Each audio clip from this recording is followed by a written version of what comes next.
Hello everyone, Loremaster of Sotek here, and let's go ahead and get started with a battle I recorded from this last Saturday's Lionheart tournament, which I think was the first one he's hosted in a few months. It's not the first one, of course, but it's the first one I participated in. This is a game of my Lizardmen versus Romulan Dog's Tomb Kings, and there are some interesting things about these games, such as they're fought on ultra size, and there was a pretty strict series of rules about how you could build your army. So they actually provided for some pretty interestingly different games, and I personally really enjoyed it. So I thought I would go ahead and showcase a couple of the games. I won't spoil which one this was, but without further ado, let's go ahead and get started. And let's actually start with the Tomb Kings build. So he started off with a unit of carrion here that he had advanced in the front line, which of course my skinks are now currently punishing. He's got 3 units of skeleton spearmen, one of which is King Nekesh's Scorpion Legion, which are of course the poison variant that have notably more armor as well. He's got about 5 units of skeleton warriors, with 1 in the center and then 2 on each flank. And then he's got 2 units of tomb guard on either side of the center. He's got 2 units of Ushapti with great bow, one of which is the Chosen of the Gods, pretty standard build against Lizardmen.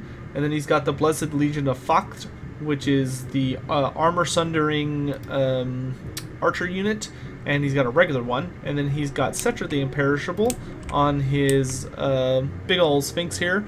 And he's got Incantation of Desiccation, Incantation of Protection, and Joff's Cursed Blades for his magic.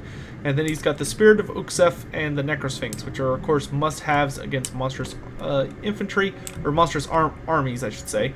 And then, finally, he's got the Eyes of the Desert Sepulchral Guard, which have a pretty nice anti-large bonus and poisoned shooting attacks. As for my army, I've got 2 units of Chameleon Skinks, one which was posted up front to scout out the forest and has already started firing into these carrion, who have 2 chevrons, by the way. I had another group here that was deployed in the river. I had hoped to take the engagement through this forest and the river itself to try and take advantage of my aquatic rule, but of course my opponent was smarter than that and decided to take the high ground, and as he's got longer ranged units, that means I'm going to have to engage. So what I'm doing is I'm sweeping my army through the right here, making sure to go all the way through the forest. And the goal with that is to essentially ensure that if he does start shooting at my higher tier infantry, which he can't even see at this moment, but if he does, that will essentially render a lot of the shooting useless, and for my dinosaurs as well. You'll notice that I actually am very careful about putting my Carnosaur behind trees to make sure if he starts getting shot at, many of the shots will impact the terrain structures instead. The carrion did get pretty badly shredded here, which is not great for my opponent, as if you notice looking at their unit card down in the bottom left, they actually do not have the healing rule that regular Tomb King infantry have. So even if he manages to trigger his Realm of Souls proc through army losses, the carrion don't get healed, so every bit of damage they take sticks, which is pretty important. As for the rest of my army, I have about 5 units of skink cohorts with javelins, which are absolutely phenomenal against Tomb Kings. They're good enough at fighting that they can go toe-to-toe with most of the Tomb King infantry outside of like the Tomb Guard, and they can absolutely be a menace to skeleton archers and of course the Ushapti. And those poisoned javelins are quite nasty.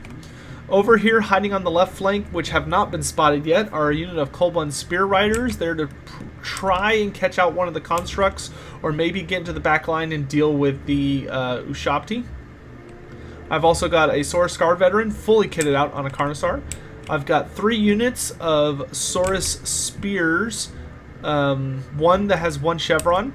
And then I've got 2 units of Temple Guards, but each have 4 chevrons. Because Temple Guard, I think whenever you're going to fight an army that has really heavy armored monsters especially, you need to have high level Temple Guard, high chevron Temple Guard.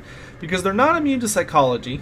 And although their stats are good, they're not amazing. So those chevrons can really make the difference between them holding the line or breaking due to terror, and also giving them the stat line to beat out other types of infantry and survive long enough to get the job done. I've also got a Rev Crystal over here. I've got Lord Mazdamundi on Zlak with Apotheosis, Curse of the Midnight Wind, Arcane Unforging, and Nets of Emnatok. Then I've got a Skink Chief completely naked. And then a unit of Pterodon Riders, the Fire Leech Bolas, for the fire damage. So without further ado, let's go ahead and get started in full speed. You'll notice he has gone ahead and started firing off shots with the Chosen of the Gods and the regular Ushabti into these Skink cohorts. Likely just trying to do some early damage, get them out of the way. Goodness, they have an interesting hustle animation sometimes. So he is firing quite a number of shots into them, which is going to do some damage, but quite frankly, as far as I'm concerned, that's basically getting him to waste ammunition that's not going into my big monsters, so I'm totally okay with that. This Sphinx does come out a little early, presumably trying to maybe absorb some of the damage, maybe to draw it away from other targets, but of course I'm just going to unleash a complete salvo into this Necrosphinx as he comes barreling down into the line, into these Skinks, who I quite frankly don't really care about that much. It's okay if they take some damage. Same for these guys here. But they've already done about 1,000 damage to this Necrosphinx, maybe a little less, but they're certainly starting to ping him really hard and punish him, which I'm perfectly fine with. Around this right flank, because we have all this wooded terrain protecting us and these chameleons haven't been spotted, I'm basically going to fold these units all the way around the right flank to get a nice solid flanking maneuver. And at this point I realize that although he has the high ground, he's not going to come down to me. And so I basically, and I also see this Necrosphinx kind of cut out, so I do charge in with my Cobalt and Spear Riders in an attempt to get some damage done, and I throw down a net of Amnitok to get him stuck, and then I send in the Saurus Scarvet to just absolutely plow into him. Down goes Curse of the Midnight Wind as well, reducing his armor and the melee attack of anyone else that might be jumping in here. I also fire off the Plaque of Dominion in an attempt to make him start crumbling, which he sort of has, so that'll do additional damage. Mazda Money at this point is going to have to start falling back because he's eating a ton of damage from shooting. Cetra the Imperishable responds with an upgraded Incantation of Protection, which is going to keep this Necrosphinx from completely collapsing. And here I'm going to throw down a Banishment that is actually going to come back to bite me. As you'll see, the Banishment goes down and of course absolutely devastates this infantry, but then it takes a bad turn and goes right into my Cobalt and Spear Riders and just absolutely decimates them. Then it keeps going through the Tomb Guard and then into the Saurus Spears and the Temple Guard and just does an absurd amount of damage, even with the Shield of the Old One. So that ended up being a really bad cast on my hand just because of bad luck. If it of course had altered down or to the left, it would have been a phenomenal cast, but it ended up doing a ton of damage to my own forces and is going to cost me that flank. I did have to fall back my Scarvet after he took a rather nasty beating from Cetra and another War Sphinx. We throw down a very solid Ruination of Cities that just completely cripples all the infantry on this flank, basically drawing them from what they were close to full to zero. Back here, the Skinks have started to get into the cookie jar a bit, and we're basically all just massing on the Chosen of the Gods, which they're not going to do a ton of damage, but they are going to poison them, which slows them and reduces their missile damage, and will provide a nice series of hits. Over here, the left flank is going very well in my favor because I didn't accidentally destroy it with my own magic. Cetra does start diving in for Mazdamundi here, but that's why I've been keeping my Saurus Scarvet in reserve as he's been healing up a little bit. He apotheoses himself for some magic. Gary, the Revivification Crystal, as Turin likes to call him, is kind of just chilling in the back, throwing out heals whenever he has them off cooldown, and will be joining the fray fairly soon. You see the Saurus Scarvet here has popped Potion of Strength and is putting a very strong beating on Cetra as this almost full health unit of Tomb Guard, or not Tomb Guard, Temple Guard start coming in for support. Mazdamundi backs a solid distance away, wanting to make sure he's far away from that Necrosphinx and hoping to plow into these groups here. Skinks are continuing to just be a menace back here. They are continually breaking, but then I just send them back in to just keep messing with these archer units and the Ushabti. Over here, our flank has completely collapsed. There are a few Skinks and a couple of groups of rally, but I haven't quite noticed them yet. I did completely forget about my Pterodon Riders until just a few seconds ago, so they are now joining the fray, and we are throwing everything we have at Cetra the Imperishable. Of course, the flaming damage from these Fire Leech Bolas will trigger his flame weakness of, I believe, 25%, which means they'll actually do pretty decent damage, even though they're not armor piercing. And the Skink Chief has a significant amount of damage at 445 with poison, and they're just basically going to chase him around and harass him constantly. Here I did pull out my Saurus Scarvet to try and give the Saurus Spears and the Temple Guard a good chance to just cut down these guys, but they start chasing after Mazdamundi in typical fashion, so I send him back in to hold them down and keep them away from me. Throw down Curse and Midnight Wind to reduce their armor quite considerably, and also essentially lower their melee attack, so I was hoping that would prevent them from just destroying the Scarvet.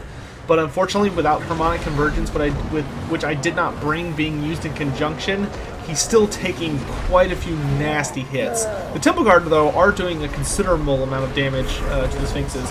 This one that's crumbling does have Incantation of Protection on him, but Mazdamundi charges in, helping me finish off the Eyes of the Desert and these Tomb Guard down here. And he also charges into Cetra, and those Mazdamundi can do a considerable amount of damage if he gets a good charge in. Back here you see the battle continues with the Skinks. We have already completely destroyed one of the archer units just through mass Skink cohorts.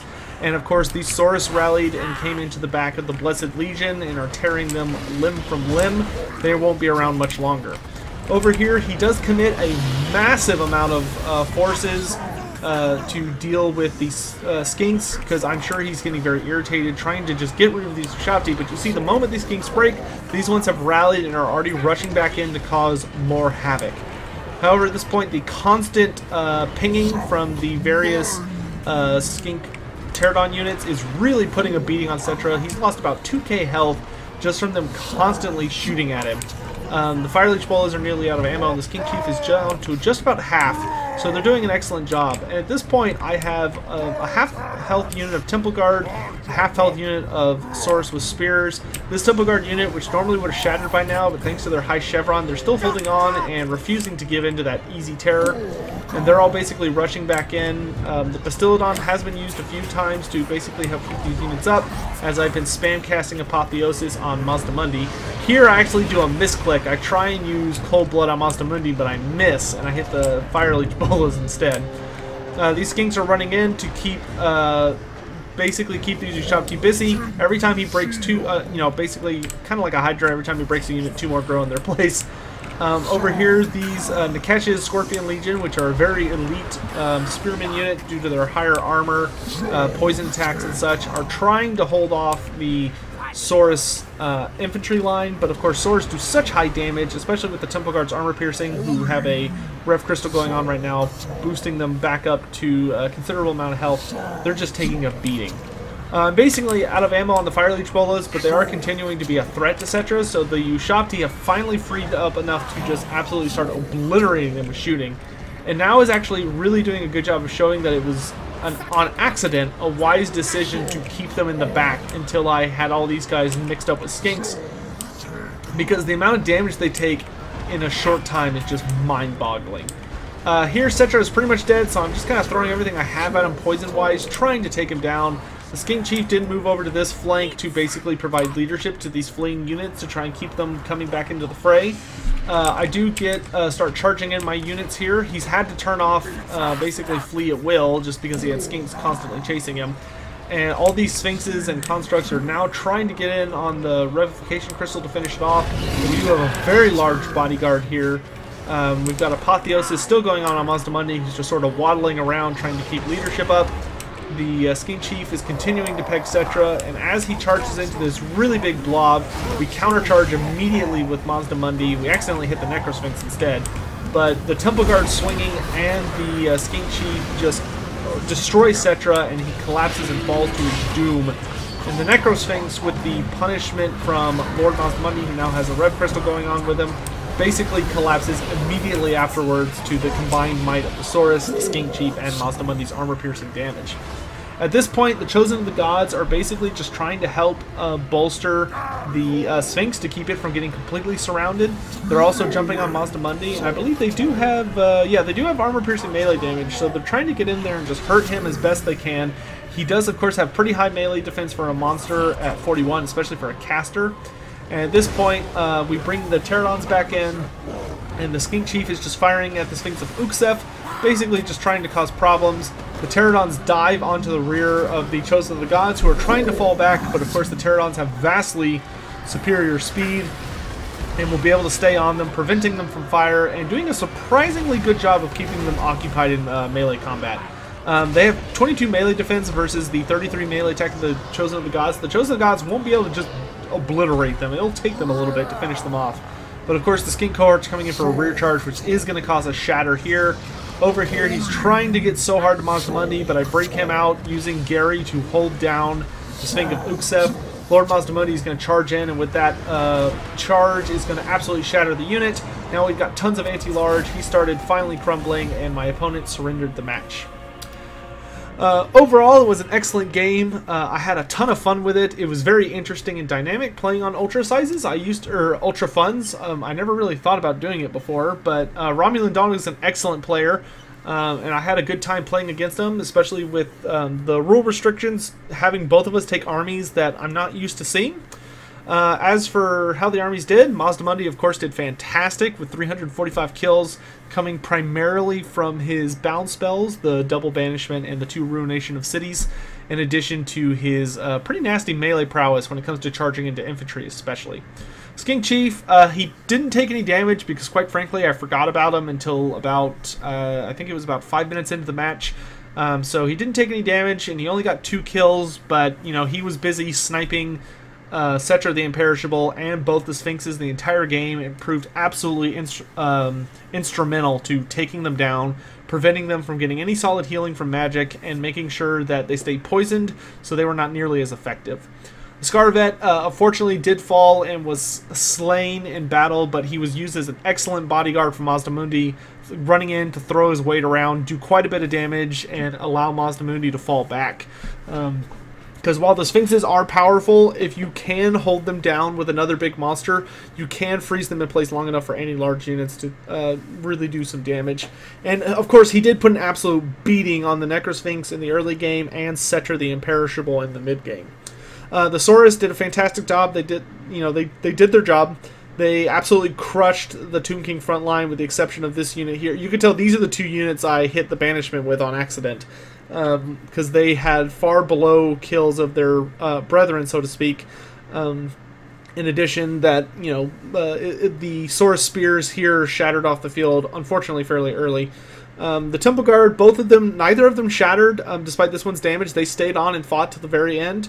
The Saurus and the Temple Guard absolutely eradicated the Skeleton and Tomb Guard front line, just absolutely beat it to death, not even a question, and ended up being a huge insurmountable problem to the Sphinxes. Skink Cohorts did their jobs. Some of them got excellent kills. These were the 2 that got into the cookie jar in the back line and managed to get quite a few kills, just tearing up skeleton archers and being just an absolute nuisance to these Shouty with great bows, preventing them from being really effective, especially this unit. The Bastiladon absolutely did his job. I think I got off 4 of the, 7 casts of his healing ability, and of course once he decided to get involved in the combat, he doesn't necessarily do a lot of damage, but he is very heavy. He does considerable leadership damage with his big charges, and when you're fighting stuff like Sphinxes, he can be such an awesome role for just holding them in place so that units like the Temple Guard and the Spear Source are able to kill them. You'll note when I killed Cetra and the regular Sphinx, it was literally because they charged in, they got stuck on Mazdamundi and the Bastiladon being so heavy, so their attacks weren't carrying them through the melee, and the Temple Guard and Saurus were able to just absolutely stab them to death.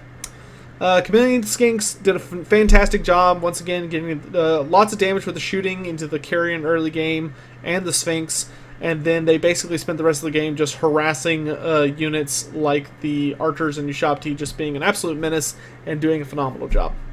Pterodons, the Fire Leech Bolas, did take a considerable amount of damage, but managed to keep a fairly high model count somehow.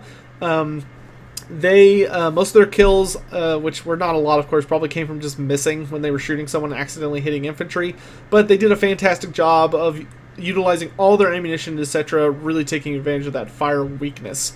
I think they tend to be a bit better against Archon the Black, because he can't ride a construct for that super high armor, so they're a little bit more dangerous against Archon, but they certainly got their work done against Cetra. And of course, the Spear Riders did put quite a bit of early damage on the Necrosphinx, and then I accidentally bombed them with my own spell, and that was just bad. For Romulan Dog, Cetra the Imperishable did fantastic, considering that he didn't have any offensive spells, so all of this damage literally just came from his explosion ability and just carving people up in melee combat. A lot of this 131 kills was against skinks, but he did have a nice critical early charge, taking advantage of my bad banishment to really put a beating on my Temple Guard and Saurus Spears. Skeleton Warriors did about what you would expect. King Nikesh's Scorpion Legion got a decent amount of kills. 61, presumably against those skinks that came around the back line as these guys held the rear. Tomb Guard did decent. Not amazing, but decent. Skeleton Archers did pretty poorly. They managed to put quite a bit of damage on Mazdamundi in the early game, which of course he was able to just heal through. But once the skinks got into him, there was basically no hope and they just fell apart. The Carrion did not do very well. They took some pretty nasty early game damage, and then they dived in on a skink cohort unit, and it took a while, but the skink cohort was able to just tear them apart. Ushabti with Great Bows did fantastic. Unfortunately, most, if not a considerable number of these kills were against skinks from that early game shooting and, of course, just fighting the skinks that were constantly pursuing them. Eyes of the Desert did alright. They managed to absolutely tear apart my Cold One Spear Riders in the early game, and they did some pretty decent damage, but they got pretty torn apart when they went and fought on the right flank against Mazdamundi and his Temple Guard legions. And then finally the Necrosphinxes did predictably well. The Tomb King constructs are very, very powerful entities, even against, even when you throw a Necrosphinx against infantry, even though it's traditionally an anti-large unit, their animations and their stat lines are so powerful that they really are terrors on the battlefield. But that'll pretty much conclude it for today. I really, really, really enjoyed Lionheart's tournament. You can bet that I'll be back for the next one, though to my understanding the rules are going to be changed quite a bit. There was a number of issues that came up, but that always happens when you're trying something new. It was super fun to play in. I'll have more videos up again soon. I hope you all enjoyed yourselves and have a great day. Thanks. Bye, guys.